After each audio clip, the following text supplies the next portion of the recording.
حبايب قلب ساسو، وحشتوني جدا. وروني اللايك بتاعكم الحلو وصلوا على النبي، وتعالوا نشوفوا حكايتنا النهاردة اللي بتتكلم عن مليونير بيغلط مع بنوتة كيوت جدا بتكون عايشة حياة صعبة قوي مع العيلة اللي تبنوها، وبتحمل البنوتة دي من الراجل المليونير ومش بيرضى يعترف انه والد الطفل ده. فبتقرر بنتنا انها تخلف الطفل ده علشان ده قريبها الوحيد في الحياة، ولكن النصيب بيلعب معاها وبتسمع خبر موت المليونير ده، وبتقرر تروح تولد ابنها وتربيه في القصر بتاعه لحد ما بتكتشف ان القاسي المتوحش ده لسه عايش لكن فقد الذاكرة. فبتخبي عليه اللي حصل وبتحاول توقعه في حبها وهتنتقم منه، وانتقام ما شفناش لا قبله ولا بعده. فيلا بينا نشوف بطلتنا هتعرف توقع البطل بتاعنا في حبها ولا لأ. وبيبتدي مسلسلنا بتشوف بطلتنا الموزة دي، واللي بتكون ماشية في القصر الفخم جدا اللي قاعدة فيه، وبتكون لابسة فستان شكله تحفة عليها.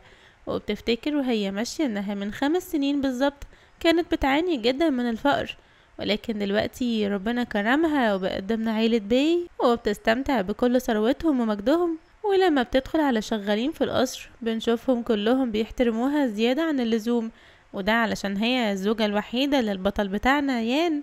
بس بنعرف منها بقى ان محدش يعرف فيهم ان جوازتها من يان الواد الغني الموز ده جوازة مزيفة اصلا، وان هما في الحقيقة ما تقابلوش غير مرتين. وبتفتكر بقى بطلتنا ذكريات اول مرة تقابل فيها يان، واللي بيكون معاها في الأوضة ومقرب منها جامد، وبيقول لها باستغلال كده ان هو حطلها مخدر في النبيت اللي هي شربته، وبيبدأ يبوسها وبيحصل اللي حصل. وتاني مرة بقى لما بتكون رايحة تشول البطل بتاعنا بالسونار علشان توريله انها حامل، بس بطلنا ما عندهوش لا قلب ولا مشاعر وبيتجاهلها خالص وبيجي على كرامتها قوي. وبيقول لها انا قابلت ستات كتير جدا شبهك كده بتكون عاوزة تقابل واحد غني بأي طريقة علشان تتبلى عليه وتكون من عيلته، فهي سيديان انا اول مرة حد يعمل معايا كده. تفتكر انك لما تقوليلي كده هصدقك انا مثلا؟ وبكل تهور وعدم تحمل مسؤولية بيقول لها جهزي الطفل ده. بس بنشوف تشول بنت الغلبانة ما بترضاش انها تجهل طفلها، واللي قررت انه يبقى قريبها الوحيد في الدنيا دي، وبتقرر بقى انها تشتغل علشان تقدر لما تخلف تعيشه في بيئة كويسة. وفعلا بتروح تشتغل في كافيه، وبنشوفها وهي شقيانة وبطنها قدامها مترين وبتنزل الطلبات للناس، وبيجي المدير بتاع الكافيه ينادي عليها سيدة تشو يا ريت تغيري هدومك وتمشي علشان شكل بطنك وحملك ده هيعمل لنا مشاكل في المكان. فبتقف تشو هي شايلة الهم لمدة دقايق وبتكون مش عارفة هتعمل ايه في حياتها، ولكن حظها الجميل بتلاقي خبر عاجل على التلفزيون ان الابن الاكبر لعائلة بي وقع بالطيارة الهليكوبتر، وبقى لهم فترة كبيرة بيبحثوا عنه ومحدش لاقيه، والنهاردة بيعلنوا خبر وفاته رسميا. يلا مش خسارة فيه ده حتى ما عندهوش رحمة. وتشو بتسمع الخبر ده وعينيها بتبدأ تلمع لما بتسمع الناس بتقول انه ملهوش اي وريث يورث كل ثروته اللي هو سايبها.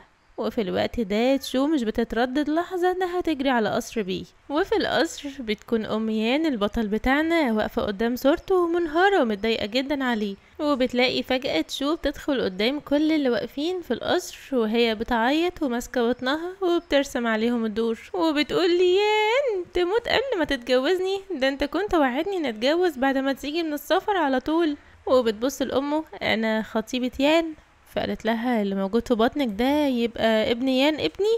وبعد ما بتفتكر بطلتنا الماضي بتاعها كله بتروح لصورة يان والغرور مسيطر عليها وبتقوله مبسوطة جدا انك مت، ده خلاني اتمكنت اني ادخل عيلة بي بسلاسة. وبتقطع افكارها الشريرة دي واحدة من الخدم، واللي بتقول لها ان جه وقت ان احنا نتحرك على القبر. وبنشوف بطلتنا وهي ماشية مع حماتها وماسكة ايديها وعاوزة تبان قدامها انها غلبانة، وبتقول لها ده انا حياتي كلها سواد من بعد ما يان ماتت، كل يوم بتمنى ان يكون لسه عاوز الطفل ده ويرجع يا حماتي والله.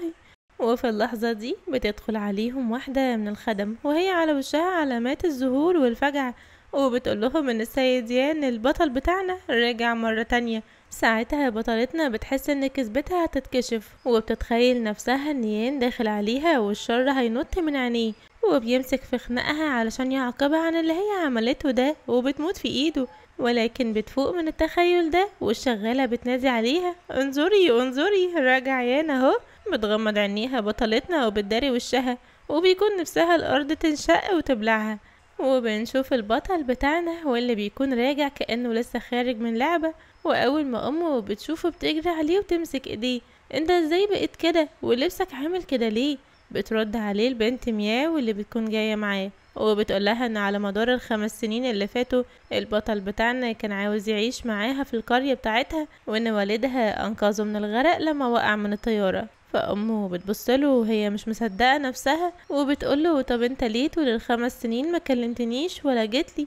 فبترد البنت برضه وبتقولها يا طنط اصلك هو فقد الذاكرة. هنا بترد الروح في تشو بطلتنا مرة تانية، وبتبص على حبيب القلب بتاعها وهي مبسوطة وبتقول ياه الحمد لله فقدان ذاكرة. حماتها بتستغرب منها انتي مبسوطة انه لسه تعبان يعني؟ بتقرب بطلتنا وبكل محنة بتقول لحماتها لا لا اقصد يعني المهم انه لسه عايش، مش مهم بقى فقدان ذاكرة او غيره. وبتبدأ تعرف نفسها ليان جوزها وبتبصله بنظرات حنية كده وتقوله هستناك تفتكرني على مهلك. وعلى الجانب التاني بنشوف البنت اللي جاية معاه واللي بتكون تشو مش طايقاها، بتسألها فين الأوضة اللي هنام فيها. تشو بترد عليها رد ناشف كده وتقولها تعالي وديكي أوضة الضيوف، بس البت بتكون رامية على بعيد وبتروح تمسك ايد بطلنا اللي بيكون واقف مش فاهم اي حاجة. هو بتقول ان انا لازم اكون جنبيان، احنا قعدنا 5 سنين منفصلناش عن بعض لحظة. بس على مين؟ تشو بتروح تجيبها من جنبه وتقول لها يلا يا ماما اوديكي على اوضتك علشان ما تتضربيش. وبتاخدها توريها اوضة يان وبكل صفار تقول لها دي بقى اوضتي انا وخطيبي يان. ساعتها البنت بتقف تبص على الاوضة وهي مذهولة، وبتكون بتحقد عليهم انه عنده اوضة شبه دي وكمان عنده خطيبته وبتنام معاه. وبتقول لتشو انا عارفة انك مش بتحبيني عشان خطيبك قعد معايا 5 سنين بحالهم، وكمان مفيش بينكم وبين بعض اي حاجة رسمي، يعني كل ده ملهوش اي لازمة، بس في بينا طفل يا حلوة وفي الاول وفي الاخر الدم هو اللي بيكسب. وبعد كده بنشوف بطلنا الوسيم اللي بيكون غير لبسه ولبس بدلة مرة تانية وواقف في نص القصر وهو كاريزما كده ونظراته لوحدها تدوخ اي بنت. وبطلتنا تشو والبنت بيكونوا واقفين الاتنين بيبصوله مبهورين من جماله، وتشو بتبص على البت بتلاقيها بصاله كده وهي فاتحة بقها، فبتقولها لا وحياة مامتك مش هينفع اسيبهولك خالص، ده انا لازم اوقعه في حبنا الاول. وفي نفس اليوم بتدخل بطلتنا الأوضة بتاعتهم وهي مجهزة نفسها على الآخر، وبيكون يان قاعد بيقرأ في مجلة ومش مهتم لحد ما بتقعد جنبه بطلتنا وبتبدأ تتغزل فيه وبتيجي علشان تلمسه، لكن بطلنا بعصبية بيمسك ايديها ويقولها موضوعك بالنسبة لي مش مرتاحله، لو انا بحبك قوي كده ليه انا مش فاكرك خالص ولا فاكر اي ذكريات بينا؟ بترد عليه وهي متوترة جدا وتقوله ما طبيعي كل ما كان الحب اعمق درجة نسيانه بتكون اكبر، ولو انت مش مصدقني انا هساعدك اكتر اني افكرك بيا. وبتجيب ألبوم الصور وبتبدأ توريه صور ليها هي وهو هما مع بعض، وهو بيكون مستغرب جدا وبيبص للصور دي هو مش فاكر انه عمل كده فعلا.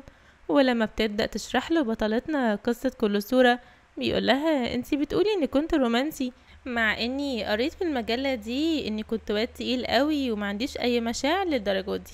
بتقوله لا لا يا عم ما تقولش على نفسك كده، ده انت كنت بتعمل كده بس بره، انما في حياتك الشخصية انت زي الفل. وبتقنعه فعلا بكلامها وبتبدأ تلمس جسمه تاني وتحاول تطمنه وتخليه يرجع يحبها مرة تانية، ولكن بطلنا اللي ما عندوش احساس بيمنعها مرة تانية وبيقول لها طول ما انا مش فاكر الماضي مش هلمسك ابدا، وبيسيبها على نار وبيقوم. وتاني يوم بنشوف بطلنا قاعد في شركته بيأمر المساعد بتاعه انه يكشف عن صور تشو دي ويعرف له تاريخها ايه، علشان لما سأل كل صحابه ومحدش يعرف عنها حاجة ولا يعرف انه كان خطبها اصلا. فبيقول المساعد يا سيد يان انت حياتك الشخصية دي محدش يعرف عنها اي حاجة، وبعدين لو اكتشفت ان زوجتك خانتك في ال5 سنين دول هتعمل ايه؟ بيرد عليه بطلنا بكل ثقة كده في نفسه وبيقوله هخليها تدفع التمن غالي قوي. وبعد كده بنشوف بطلنا الكاريزما وهو رايح يقعد على السفرة علشان يفطر، وبطلتنا اللي بتكون دايبة في الحب وبتكلمه بمحن كده وتقوله ده انا اللي عامله لك الفطور النهارده يا حبيبي. ولما بيقول لها شكرا بتقوله ايه يا واد شكرا دي، خليك سافل اكتر من كده، ده احنا زوج وزوجة يعني. وفي اللحظة دي بتدخل البنت الصفرة اللي كانت عايشة معاه وبتقول لها انا عاوزة اقعد جنب يان. وفعلا بتسيب لها المكان تشو، بس طبعا مش بالساهل كده، بتكون محضرة لها فخ اول ما بتقعد على الكرسي وبتحرجها وبتعرف تضحك ابننا الكاريزما عليها. وهم قاعدين على الفطار بيدخل ابنهم اللي بيكون لابس لبس رجال الفضاء، وبيدخل يكلم تشو يقول لها يا ماما انا بقالي فترة لابس البدلة دي وفي الجو وبدور على بابا ولسه لحد دلوقتي ملقتهوش. فبتقوله ده بابا قاعد قدامك اهو. وبيكون بطلنا يان بيبصله بلهفة كده وبيسأل نفسه هو ده ابني فعلا. واول ما الواد بيقلع القناع من على وشه، يان بيشوف عينيه وبيستغرب ان عينه شبهه جدا. ولما الواد بيقوله يا بابا انت خلاص جيت من الفضاء ما تروحش تاني بقى، بيرد عليه ابننا بكل حنية وطيبة وبيقوله لا خلاص انا قاعد معاك على طول. على الجانب التاني بتكون البنت قاعدة بتبص لهم ونار الغيرة هتموتها حرفيا. وبيدخل المساعد بتاعه يناديه من على الاكل وبيحكي له تاريخ بطلتنا تشو وبيطمنه وبيقوله ان كل حاجة صحيحة مفيش اي حاجة كذبت عليك فيها. وبنشوف بنتنا واقفة بكل خبز بتتصنت عليهم. وبعد كده بنشوفها قاعدة مع صاحبتها وبتحكي لها على اليوم اللي الراجل اللي متبنيها كان عاطيها علقة موت لما عرف انها حامل من واحد غني، وقال لها انت لعنة في المنزل بتاعي. وامها الغير شرعية بتقول لها اخرسي ما تتكلميش وتعالي ورايا على الدكتور علشان نجهد الطفل ده دلوقتي حالا. وبتكمل كلامها لصاحبتها وبتقول لها ولحد دلوقتي هم فاكرين ان انا مت عند الدكتور ده. وبتقول كمان انها عاوزة تكسب قلب بطلنا العسل ده بأي طريقة. وبنشوفها بعد كده مستنياه في اوضه النوم وهو بيكون داخل وبيقفل الروب بتاعه اول ما بيشوفها، وهي بتبصله بصة حمدي الوزيري كده. ولما بيقول لها اطلعي بره علشان اغير هدومي، فبتقوله بس قبل ما اطلع هنقيلك تلبس ايه الاول. وفعلا بتديله بدلة شياكة كده وتقوله دي مناسبة جدا ليك علشان تلبسها النهاردة. وفعلا ابننا بيلبس البدلة وبنشوفها واقفة بقى عمالة تتغزل فيه وتقرب منه وتحضنه وتنام في حضنه. ولكن بتدخل البت البومة واللي بتقول لها والله يان حلو من غير ملابس اصلا. بتستغرب تشو من كلامها، ولكن يان بيبرر كلامها وبيقول لها انهم كانوا بيروحوا البحر كتير مع بعض. وبتقف البت بقى محروجة ان يان كسفها قدام تشو. وبعد ما بيخلصوا الكلام في الموضوع ده بترجع بطلتنا مرة تانية في حضن ابننا الكاريزما. والبت الحرباية ما بيعجبهاش الوضع وبتقول لتشو انا هاخد فستان من عندك علشان ما عنديش اي لبس. وبتفتح الدولاب بتاعها وبتلاقي هدوم شكلها فخم وغالي جدا وبتبصلهم بنظرة كلها حقد كده وتقول ايه ده انا اغلى حاجة عندي ما عدتش 200 يوان. ولما بتروح علشان تمسك فستان منهم بينادي عليها بطلنا وهو متعصب شوية كده وبيقول لها ما تاخديش حاجة من دول بتوع تشو، ولو عاوزة حاجة بانزلي مع تشو اشتري اللي انت عايزاه. وفعلا بنشوف بطلتنا لابسة فستان احمر شياكة واخدة البت الصفرة دي معاها وبتروح لمحل الملابس والناس هناك بترحب بيها جدا.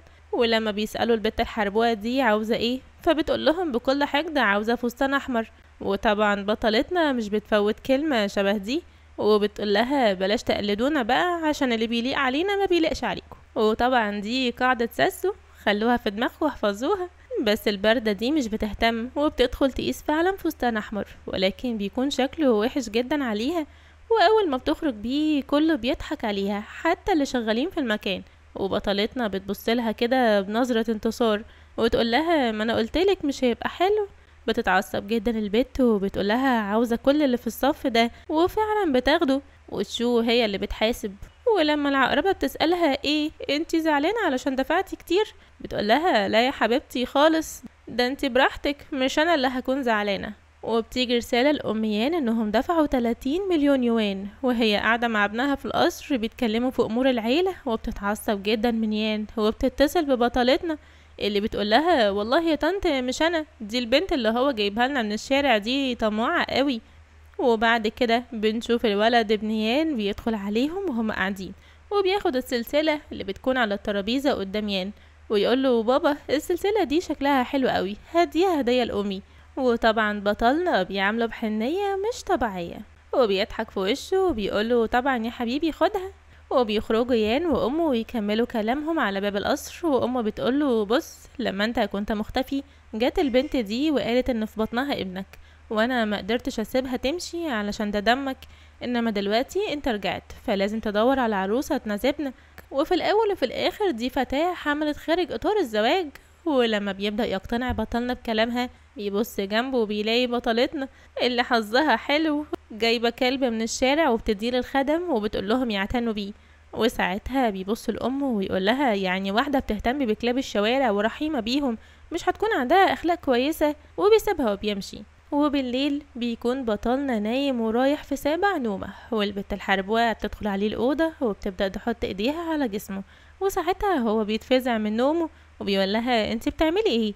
فبتقوله لا معلش اصل انا بمشي وانا نايمة. لا يا شيخة، على اساس ان انا معرفكيش يعني، ما انا قعدت معاكي 5 سنين عمرك ما مشيتي وانتي نايمة. فبتقوله لا اصل البيئة اللي انا فيها هنا مختلفة بصراحة، فانا عاوزة انام معاك. هو بتحضنه، بس ابننا كاريزما وتقيل قوي ومش بيهمه الكلام ده، ومشاعره ومش بتتحرك بسهولة، وبيبعد ايديها وبيقول لها بقولك ايه، انا بعتبرك اختي، لو حاولتي تتهجمي عليا تتجرأي كده تاني ولا انت اختي ولا اعرفك من هنا ورايح، واخرجي بقى ويا ريت ما تدخليش الاوضه دي تاني ابدا. وبتخرج حبيبه قلبي وهي محروجه جدا من اللي حصل معاها، وبتقابل بطلتنا اللي مش قادره تمسك نفسها من الضحك. ولما بتسالها البت انت بتضحكي على ايه، بتقول لها مفيش، اصلي شفت واحده ايديها خشنه شويه، وبتضحك وبتسيبها وتمشي. والبت بتكون واقفة عاوزة الأرض تنشق وتبلعها. وتاني يوم الصبح بتكون بطلتنا اخده ابنها ورايحة بيه على النادي، وبيكون بيتكلم معاها وبيقول لها ان عاوز ابوه كمان يروح له النادي، وابوه بيكون واقف وبيقوله انا جاي معاك علشان نكسب الكاس مع بعض كمان.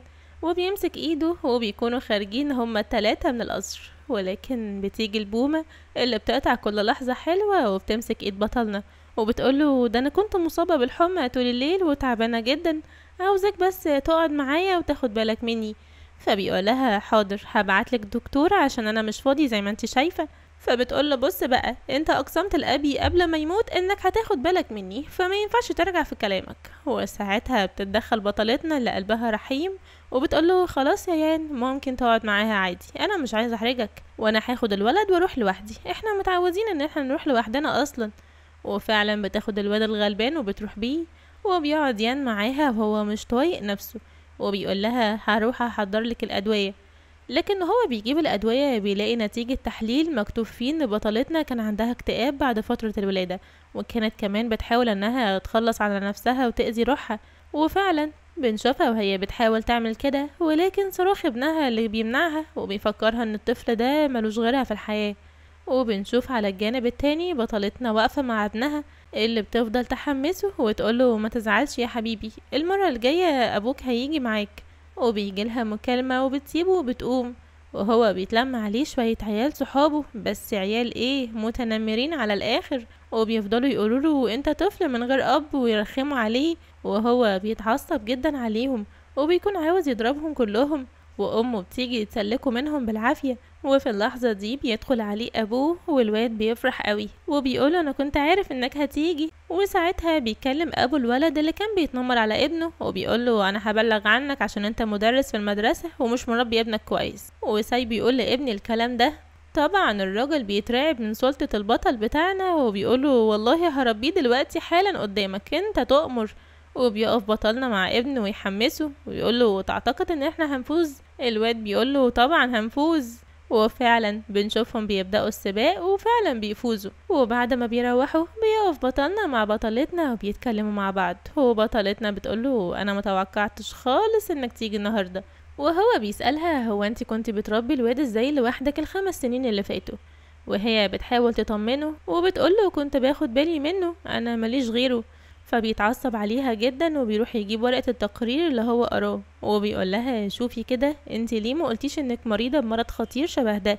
فبتقوله ان الامر كان صعب عليا قوي وكنت مش مسامحة نفسي، ولكن بعد ما اتذكرت ابني نسيت كل حاجة وصرفت نظر عن موضوع ان انا اخلص على نفسي ده. وبعدين يا عم احنا بنتكلم ليه دلوقتي عن موضوع شبه ده، انت خلاص رجعت والدنيا اتحلت.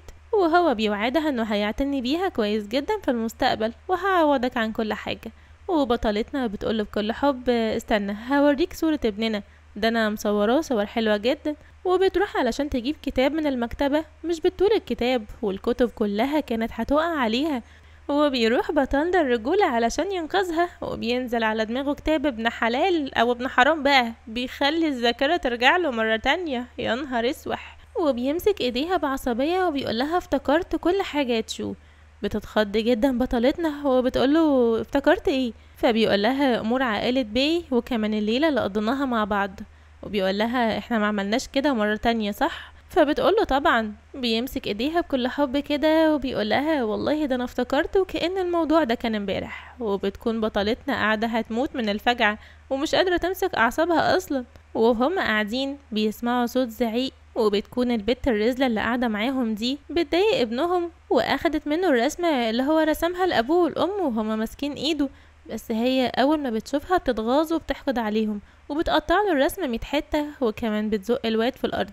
ولما بيطلع بطلنا ومعاه تشو مراته وتشو بتلاقي ابنها بيعيط ما بتقدرش تمسك نفسها وبتلطشها قلم بيسمع في القصر كله. وبتقول لها ابني مش محتاج حد يعلمه حاجة. هو بتتضايق جدا البت وبتكون واقفة مستنية يان يجيب لها حقها، ولكن بتتفاجئ من يان لما بيقول لها اعتذري لهم فورا.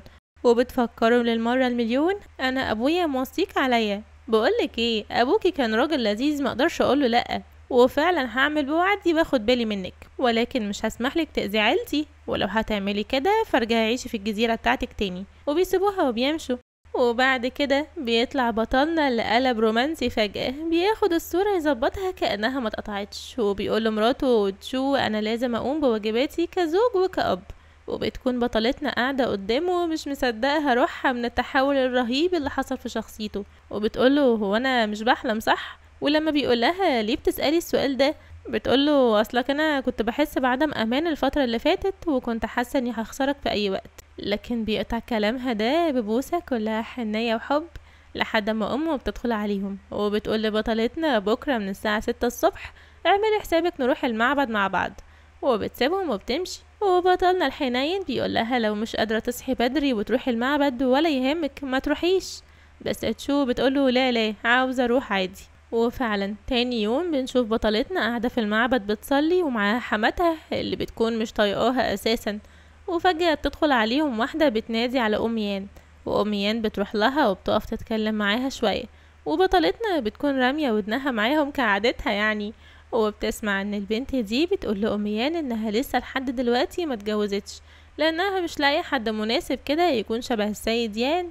وبتسمع كمان ام يان وهي بتقول لها خلاص هنظبط ميعاد مع بعض ونخرج انا وانتي ويان ناكل مع بعض ومنها تتعرفوا. وبعد ما بيخلصوا كلام بتوقف بطلتنا مع ام يان والست بتسألها طبعا سمعتيني وانا بتكلم انا والبنت؟ فبتقول لها لا لا ده انا كنت مركزة في الصلاة ما سمعتش اي حاجة.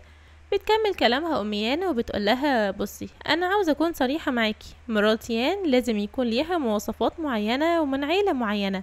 بطلتنا بتقول لها بس انا عندي ابن منه. فقالت لها مش مهم كده كده ده ابن غير شرعي وما ينفعش الورث يتورث للقيط. وبتسيبها وبتمشي الحربوقه غيظاني والله. وبتقف بطلتنا لوحدها وبتنوي انها ما ينفعش تفوت وقت كتير ولازم تتجوز هي وبطلنا وتوقعوا في حبها في اسرع وقت. وبنشوفها قاعدة في القصر وبتبين الجرح اللي في رجليها قدام حبيب القلب اول ما بيدخل علشان يشوفها. ولما بيشوفها فعلا بيطلع يجري عليها يجيب لها كريم وبيقول لها ايه اللي حصل ويحط لها الكريم والعلاج بكل حنية كده. وبتحكي له بقى بطلتنا على البنت اللي قابلوها في المعبد وتكتشف انه افتكرها بسرعة. وبتقول له ايه ده انت الذاكرة رجعت لك ولا ايه؟ فبيقول لها لا انا كنت قاعد زهقان بس الصبح ففتحت ألبوم صور طفولتي وشفت البنت قريبتنا دي. وبعد كده بنشوف بطلتنا قاعدة مع صاحبتها اللي بتساعدها في اي حاجة مهما كانت. وصاحبتها بتديها تسجيل صوت وبتقول لها ده حطيه في الترابيزة علشان تعرفي اي حاجة هتحصل مع جوزك وام الحرباية. وبتقنع بطلتنا انها لازم تعمل كده علشان تكسب في الموضوع ده وتكون عارفة كل اللي بيحصل من وراها.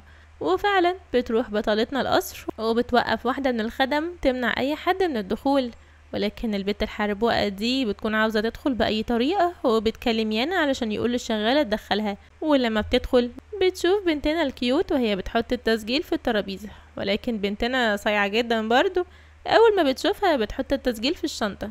بس البت دي مش بتسكت وبتعمل دوشة وبتفضل تسألها هي كانت بتعمل ايه، وكمان بتتعصب عليها وبتكون عاوزة تضربها بالقلم. ويا دوبك بترفع ايديها بتلاقي بطلنا الشجاع ماسك ايديها وبيزقها.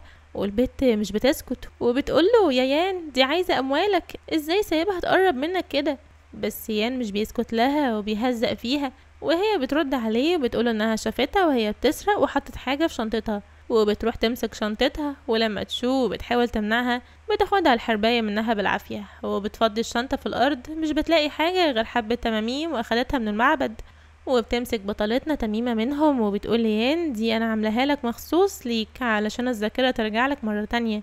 ولكن البت مش بتهدى وبتاخد منها التميمة وبتفتحها وتلاقيها فعلا ما فيهاش حاجة. ولما بتكون بتوطي علشان تاخد تميمة تانية من الأرض بيصرخ فيها بطلنا وهو متعصب جدا، وبعد كده بيعتذر لتشو اللي بترد عليه بكل براءة وتقوله ده انا اللي بعتذر لك اني عملت لك مشاكل انت واختك. لا لا ما تشيليش هم انتي، انا عملت ليكي اكل هروح احضرهولك، وبيسيبها وبيمشي.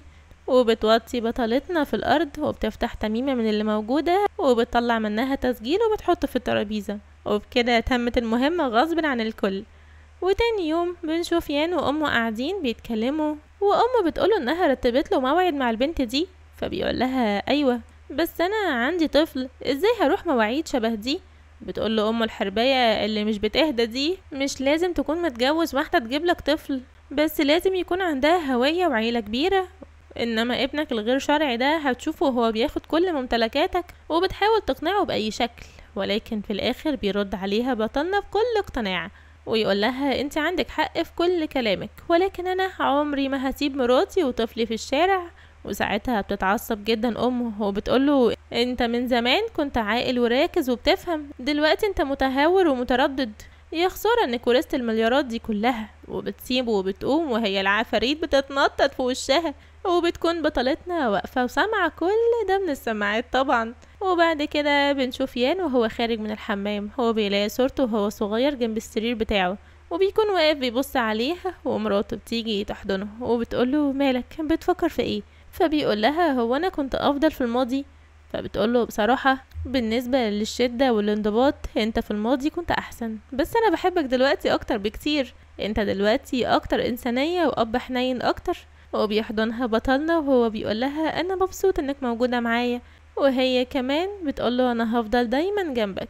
بيكمل كلامه يان وبيقول لها على فكرة انا مش ناسي عيد ميلاد حماتي، عشان كده حجزت تذاكر لينا كلنا علشان نسافر لندن نحتفل معاهم.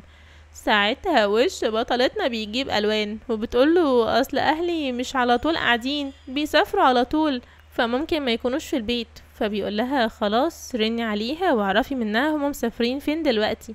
فبتقوله حاضر بالليل هعمل كده. فبيقول لها لا لا اتصلي بيهم فيديو دلوقتي حالا نكلمهم. شو طبعا بتتلخبط جدا وبتكون مش عارفة تعمل ايه وتتصرف ازاي، ولكن بتلاقي حل. هو بتقوله ان دلوقتي الساعة 6 الصبح وزمانهم لسه نايمين، وهنا بيقتنع يان وبيهدى وبيقول لها ايوه فعلا ده في فرق توقيت انا نسيت. وبتنزل بطلتنا بحجة انها هتروح تجيب ابنها من المدرسة، ولكن هي اول ما بتنزل بتكلم صاحبتها وبتروح لها على طول، وصاحبتها بتقول لها بصي انا ما لقيتش حد يعمل دور ابوكي، بس لقيت واحدة تعمل دور امك كويس قوي، وهخليها تتكلم معاكي فيديو هنظبط الكلام سوا. وبتحاول تطمن بنتنا اللي بتكون متوترة قوي، وبتقول ان الموضوع ده لو اتكشف هي هتنهي حياتها بدري بدري. وبعد كده بنشوف بنتنا اللي دماغها شغالة مش بتنام، بتكون واقفة في الشباك بتراقب يان، وأول ما بيجي بتجري على الأوضة بتاعتها وبتبدأ تجهز نفسها وتكلم الست اللي عاملة دور مامتها، وبتبدأ تعيط بصوت عالي وتتأكد ان يان سامعها، وبتقول لأمها لسه أبويا مش راضي يسامحني. فبتقول لها ما انتي عارفة ان أبوكي دماغه ناشفة وانتي روحتي جبتي طفل غير شرعي وسوقتي سمعة العيلة. وهي بترد عليها تقول لها انها كانت بتحب يان قوي وما قدرتش تعترض على اي حاجة هو كان بيعملها، وغير كده هو راجل محترم جدا.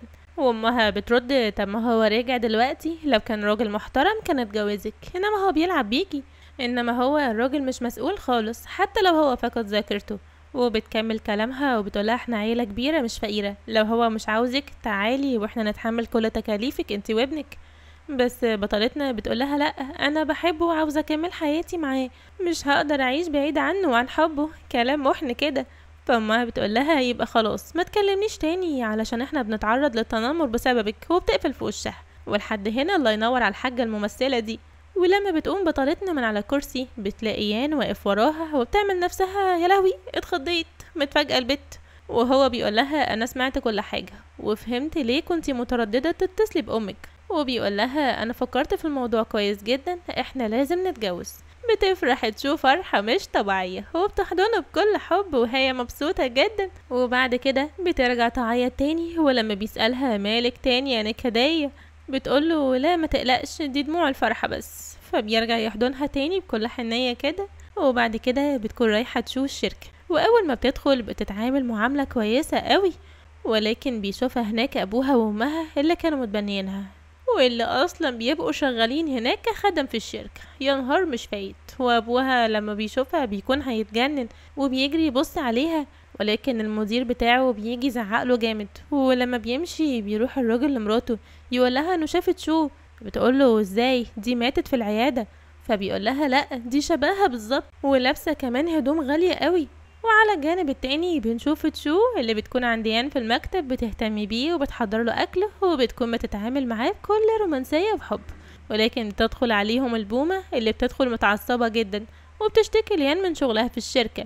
ولكن تشو بتتدخل مكان حبيبها وبتأمر المساعد تنادي اللي ضايقها في الشغل علشان يعتذر للبومة. ولما بتدخل البنت اللي ضايقتها وبيسألها يان ايه اللي حصل، بتقوله ان البومة دي مش بتعمل اي حاجة في الشغل وبتقعد تتنمر على الناس وتبعتهم يشتروا لها حاجات ومعتمدة على انها اختك وبس. ولما يان بيزعق لها وبيقول لها احنا مش هنخلص بقى منك ومن مشاكلك، بتبدأ تفكره بالذكريات بتاعته وهي وهو لما كانوا مع بعض في الجزيرة، وبتقوله يا ريتك ما كنت جيت هنا. ساعتها بطلتنا تشو بتخرج عن صمتها وبتتعصب عليها وبتقول لها ده انتي انانية جدا، ازاي يعني الكلام اللي بتقوليه ده، وبتبدأ تهزق فيها. وفي الوقت ده بيقول لها يان ان هو مش بيحب الحياة دي وبيحب حياته اللي هو عايشها دلوقتي، وبيأمر انها ترجع مرة تانية للقرية بتاعتها وهو هيبقى يراعيها وهي هناك، والامن بياخدها يخرجها من الشركة. ولما بتمشي البومة الواد النحنوح بتاعنا بيبص لحبيبته وبيقول لها هو انا لو كنت صياد اسماك في قرية وفقير كنت هتحبيني برضو؟ فبتبص له حبيبته وبتقوله بالطبع اوف كورس يا بيبي. فبيقتنع بكلامها الغلبان وبيحضنها، ولكن هي بتكمل كلامها في سرها وبتقول بالطبع لا يا عمري ما كنتش هوافق ارجع اعيش في الفقر تاني. وبنشوف البومة بتنزل الجراج وتفكر في فكرة شرانية، وهي انها تقطع الفرامل في عربية تشو. ولما بينزل تشو يان علشان يروحوا، يان هو اللي بيسوق وهما في الطريق يان بيدي لحبيبته هدية عقد وبيكون شكله تحفة. بتفرح بيه جدا تشو وبيقول لها انا عارف ان الفترة اللي فاتت سببتلك مشاكل كتير وانتي تستحقي عقد اغلى من ده كمان. وبيكون في بينهم مشاعر حلوة جدا وهما قاعدين في العربية، ولكن للأسف المشاعر دي كلها بتنتهي وبتتحول لقلق وخوف لما يان بيكتشف ان العربية ما فيهاش فرامل، وساعتها بيعملوا حادثة. وبنشوف تشو بتطلع سليمة من الحادثة، ولكن يو بيكون مغمى عليه والعربية كانت خلاص فاضل لها حبة وتولع. بتنزل بطلتنا الشجاعة وبتحاول على قد ما تقدر تلحقه، وفعلا بتقدر تعمل ده وبتنزل من العربية وبتمشي بيه. وفي اللحظة دي بوم العربية بتنفجر وبيروحوا على المستشفى، وبنشوف بطلنا وهو نايم على السرير، وأول ما بيفوق بيلاقي جنبه حبيبته تشو واللي بتكون هتموت من القلق عليه، وبتقوله انت كويس. وهو أول ما بيشوفها وبيلاقي في جرح في ايديها بيتضايق جدا وبيتعصب عشان هي اتصابت. وفي اللحظة دي بتدخل أم يان وأبوه هم قلقانين عليه جدا، وأمه بتكون مش قادرة تتماسك أعصابها. وبعد ما بتطمن عليه يان بيقول لها ان هو اللي عمل الحادثة وتشو ملهاش دعوة، وبيقول لهم كمان ان تشو لو ما كانتش معاه ما كانش زمانه عايش دلوقتي. وفي اللحظة دي بنشوف ابوه بيطمن عليه وبيقول انه رايح الشركة، بس ده ما بيعجبش امه خالص وبتفضل تزعق معاه وبيتخانقوا هما الاتنين.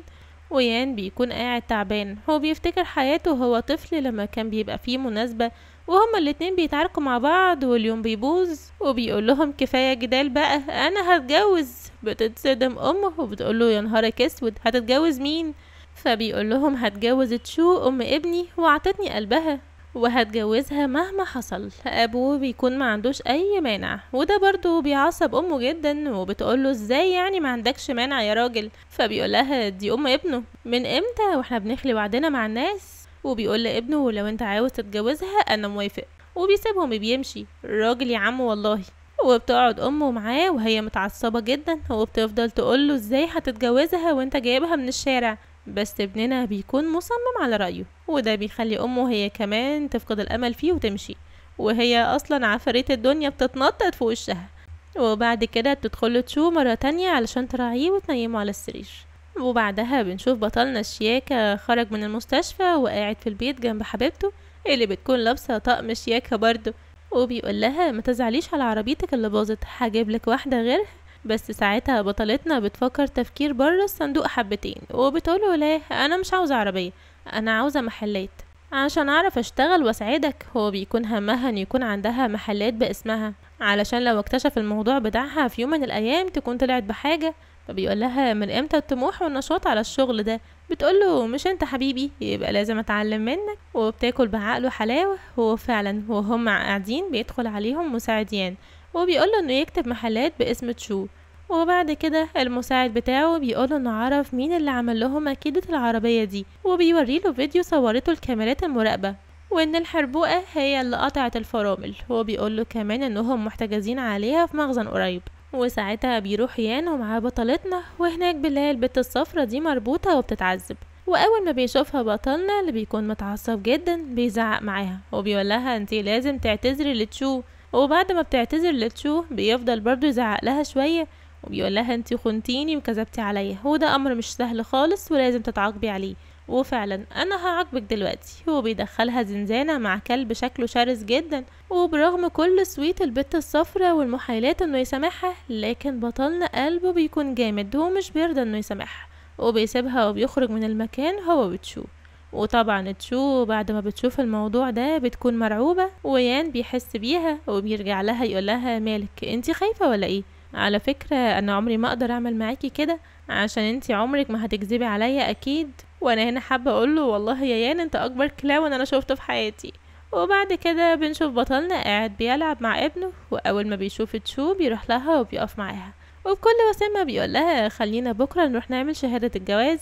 ساعتها بتكون مبسوطة جدا بطلتنا ومش مصدقة نفسها. وفعلا تاني يوم بيطلعوا شهادة الجواز، وبعد كده بيقول لها يان انه هيروح يقول لأمه انه خلاص اتجوزها، وكمان بيقدم لها خاتم ألماس وبيلبسه لها بنفسه في ايديها وهو مبسوط قوي. وهي كمان بتبص على الخاتم بنظرة أمل وحب وفخر بنفسها انها عرفت توصل للمكانة دي مع حبيبها. ولكن بيقطع عليها اللحظة السعيدة دي انها بتشوف امها وابوها وهم طالعين الشركة، وبتخاف جدا وبتضير وشها وبتكون قلقانة يتعرفوا عليها. ولما جوزها بيسألها في ايه بتقوله مفيش حاجة مفيش حاجة خلينا نروح. وبالليل بتكون نايمة بطلتنا يا عيني وبتحلم بأبوها وأمها وهما بيعذبوها وبيستغلوها، وبتقوم من النوم وهي مفزوعة من طريقتهم اللي كانوا بيستخدموها معاها.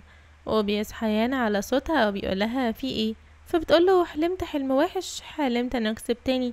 فبياخدها في حضنه وبيقولها يا حبيبتي عمري ما هسيبك خالص.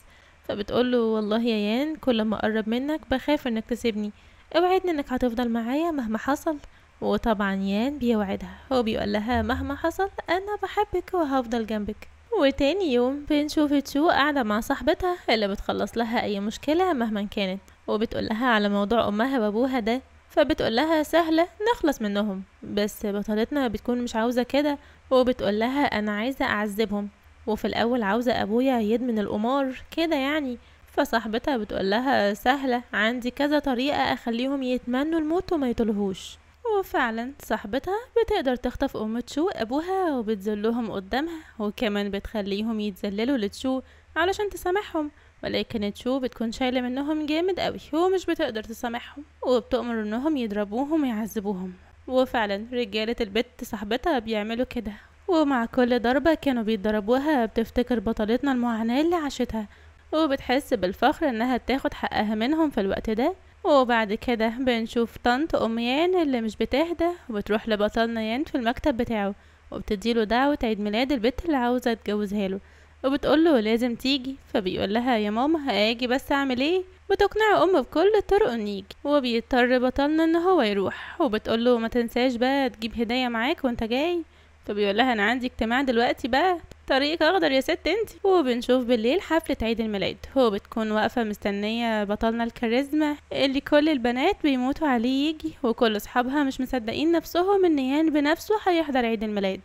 لكن بطلنا بيحب يعمل حاجة تبهر الكل، وبنلاقيه جاي وهو معاه حبيبة القلب تشو، اللي أول ما بيدخل بيها الكل بيتخض وبيستغربوا مين اللي داخلة مع يان دي.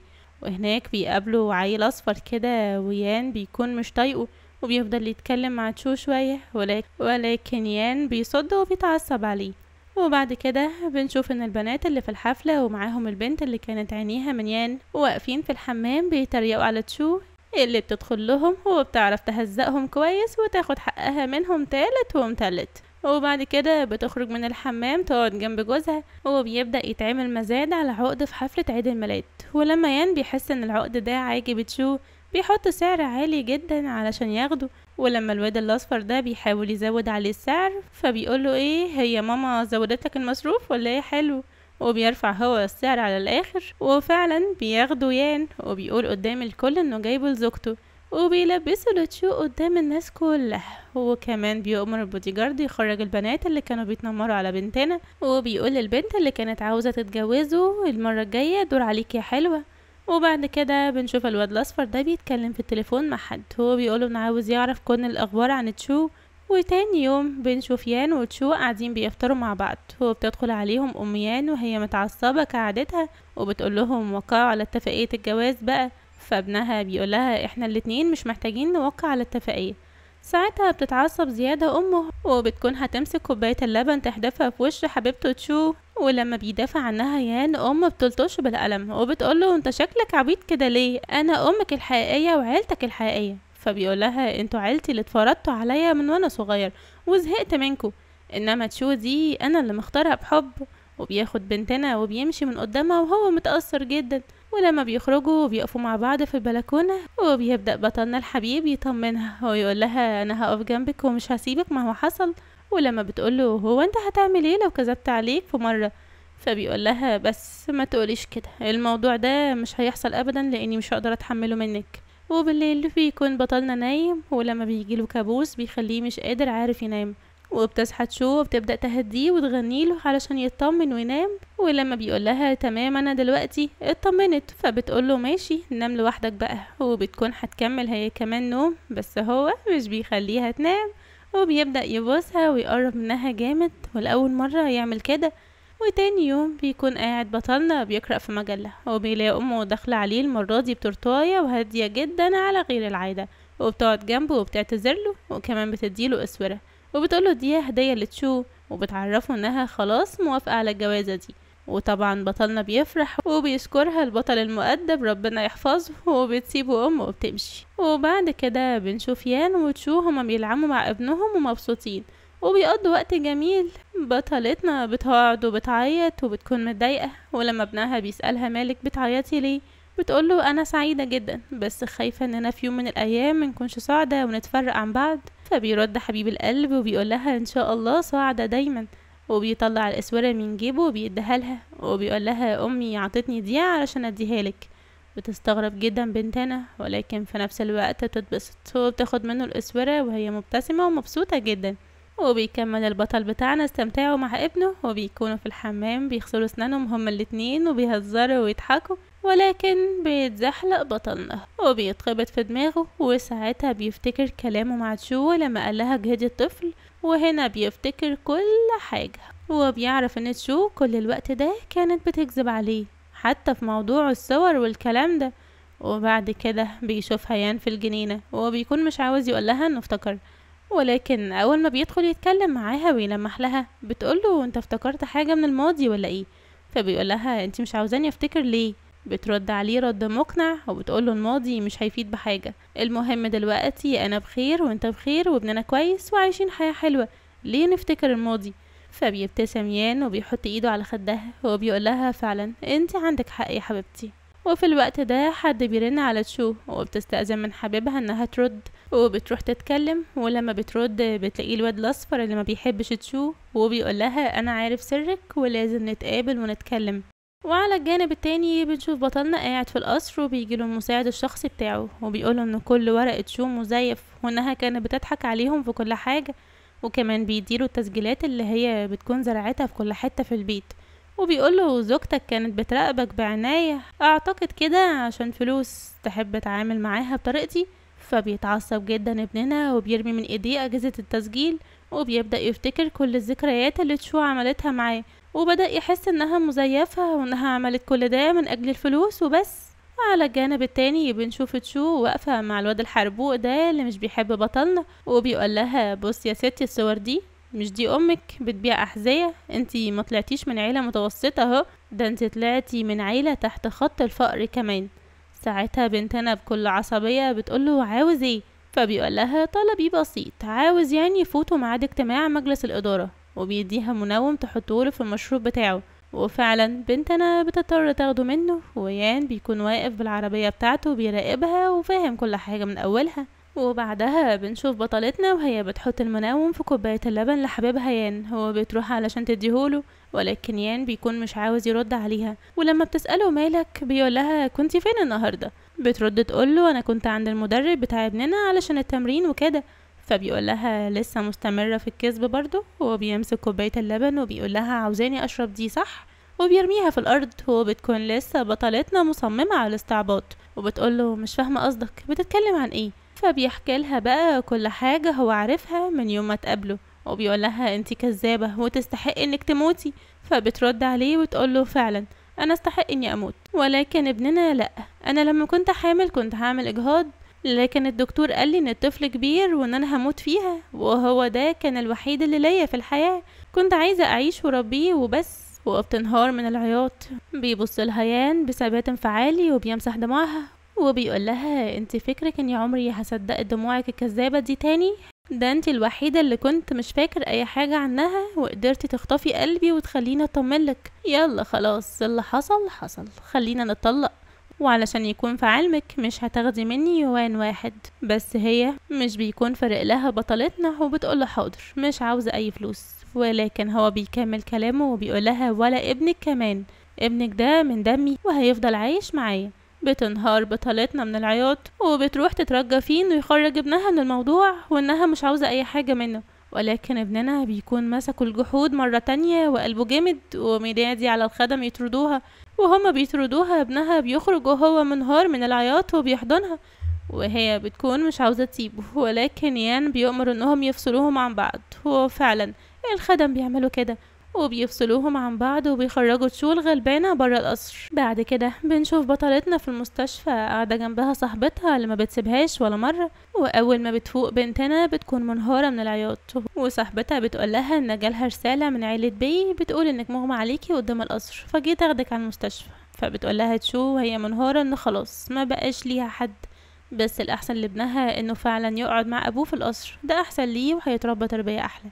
بتحاول تهديها صاحبتها وبتقوم علشان تجيب لها ميه، بس بنشوف في الاوضه اللي جنبها ابو البنت اللي كانت عينيها على يان قاعد فيها مع مراته اللي عندها جنان بسبب بنتها اللي فقدتها، وبنتها دي كمان بيكون اسمها تشو، والدكتور بيقوله ان حاله الست دي سيئه قوي. على الجانب التاني بنشوف البطل بتاعنا كاتم الانفاس بيوصل الاجتماع في ميعاده، وبيكسب الواد المستفز اللي هو ما بيحبوش ده، وبيكون هو رئيس الشركة، وكمان بيفضحوا انه مدمن مخدرات.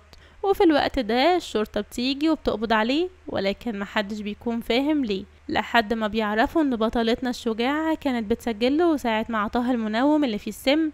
وساعتها بيفهم يان الموضوع وبيقولوا انه كان فاهمها غلط خالص، وان تشو ساعتها حطت له في اللبن مكمل غذائي عادي، بس هو اللي فهم غلط. وبعد ما بيخلص الاجتماع بيخرج مع المساعد بتاعه وبيوديه البيت اللي كانت عايشة فيه بطلتنا في طفولتها، وبيشوف انها كانت بتقعد جنب الخنازير وبتاكل من اكلهم، وكمان بيشرح للمساعد بتاعه على كمية الظلم اللي اتعرضت له تشو وهي صغيرة من الناس اللي كانت عايشة معاهم. ساعتها بنشوف يان عينه بتتغرغر بالدموع وبتصعب عليه جدا حبيبته، وبيفتح تليفونه بتلاقيه بعتله رسالة انه ما يزعلش منها وانها هتسيب المدينة خالص وتسافر. وفي الوقت ده بيركب عربية يان وبيروح على المكان اللي هي فيه بسرعة، وهناك بيعتذر لها وبيقول لها انا عارف انك عانيتي كتير في حياتك، وبيقرب منها وبيبوسها وبيرجعها معاه مرة تانية للقصر، وبتشوف ابنها وبتقعد تتكلم وتهزر معاه. وبعد كده بنشوف الواد الاصفر ده خرج من السجن وبيقول للبت اللي عينها من يان انه عاوز يتجوزها، ولما البت بتكرفله وبتستعر منه بيقول لها طب فكري وانا هقولك على حقيقة تشو. والبت بتعرف حقيقة تشو وبتجري على الفرح بتاع يان وتشو، وتقول لأم يان في ودنها ان تشو من عيلة فقيرة وانها كمان جايبة لها ابوها وامها بره. وساعتها بيكون البطل والبطلة بتوعنا بيعملوا مراسم الجواز وهما زي القمر. وبتطلع ام يان كده وتقول انها مش موافقة على الجوازة، وبتقول لها يا تشو انتي بتكذبي علينا، اهم امك وابوكي مش مثقفين ولا متعلمين، دول بيشتغلوا خدم وفي شركتنا كمان. وساعتها بيروح يان بنفسه يدافع عنها ويقول لها انا عارف كل ده، ولكن يان مش بيلحق يكمل كلامه، وبنلاقي ام البنت اللي عينها من يان وابوها بيتعرفوا على الناس وعاملين فيها ام تشو وابوها، وبيقولوا لهم يا حرامية خاطفين بنتنا بقالكم كذا سنة. وفي الوقت ده بيؤمر يان انهم يتحطوا مع الخنازير وياكلوا من اكلهم. وبنشوف ابو تشو وام تشو الحقيقيين واقفين معاها وبيتكلموا وهم مبسوطين بيها جدا. وابوها بيقول لها انا هكتب لك كل ثروتي علشان انتي بنت مجتهده ومكافحه، وده بعد ما عملوا لها تحليل وعرفوا انها بنتهم فعلا. وبعد كده بيكمل الفرح بتاع تشو ويان والكل بيكون مبسوط جدا. وبس كده هنا بينتهي المسلسل بتاعنا. يا ريت تكونوا استمتعتوا بيه شبه ما انا استمتعت بيه كده بالظبط. ما تنسوش رأيكم في الكومنتس لان انا مستنياه جدا، وكمان تصلوا على النبي وتورونا اللايك بتاعكم الحلو، وتشتركوا في القناة وتفعلوا زر الجرس علشان يوصل لكم كل جديد. كمان تشتركوا في قنواتنا التانية، هتلاقوا الروابط بتاعتها موجودة في صندوق الوصف. واشوفكم في ملخص جديد ان شاء الله. سلام. الله سلام. الله سلام. الله